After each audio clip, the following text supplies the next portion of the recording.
member of the Armed Services Committee.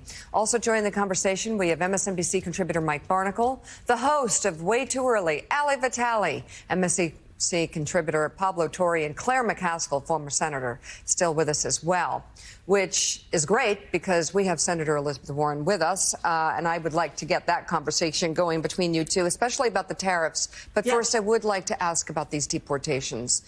We were just watching the White House continue to double down on this one specific case, Mr.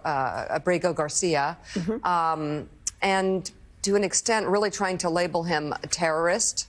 But all the others are legally questionable as well. Right. Your thoughts? But the point is, why are they doing this? Right. And the answer is they want to have the American people say it's okay to just disappear people. Right. And somehow they think if they can make up lies about him, if they can do whatever they want, then the answer will be the American people will settle for this. We do not disappear people in the United States. Because here's the thing. If they can disappear Mr. Abrego Garcia, then they can disappear you. And you want to know who else who says that? Hillary Clinton, who posted that this is real. Yeah. She was sounding the alarm long before the election about his promises that he is following through on before the election. I warned that there is no safe haven under authoritarianism. They can ship Kilmar Abrego Garcia to a foreign prison, a gulag, really, accused of no crime with no trial. They can do it to anyone. Americans of conscience must stand against this now. Do you think this will break through, Senator? So I think it is breaking through. I think there are just places where Americans say enough of this. When Chuck Grassley goes out to a town hall, and people are just saying in the town hall, wait a minute, what's going on here? And now it's both halves. It's about disappearing people, but it's also about obeying court orders. Right. And, you know, we have these pieces. We all learn them in 10th grade history, and we know what the pieces are supposed to be about how our country works. But now what we've got is truly a man who threatens it, a spineless bunch of Republicans in the House and Senate who help it along. And the American people saying, wait a minute, I think this is the moment we're going to have to start fighting back for our country. So here's what I've got to pose this question to you, Elizabeth. First of all, it's great to see you. Good to see you. Tell all my friends there I said hello. Will do. Everywhere I go, what's happened is, as usual, Trump has taken over the media space in a way that is overwhelming. And in that moment, there are millions of Americans that are depressed, frustrated, anxious, very emotional about what's going on. They turn on the news or they open their TikTok and all they see is the Trump stuff. They're not seeing the Democratic counter. And so everywhere I go, people grab me and go, why aren't the Democrats doing more?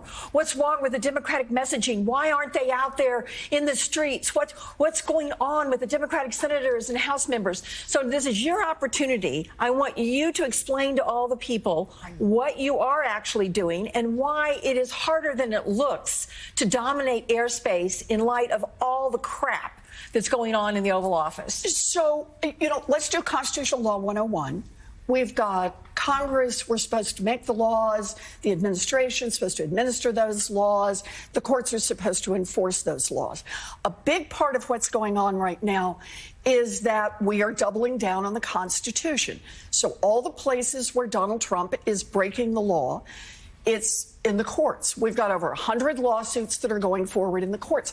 That really is the right thing for us to do. Second thing we're doing is we do the things that are appropriate for Congress.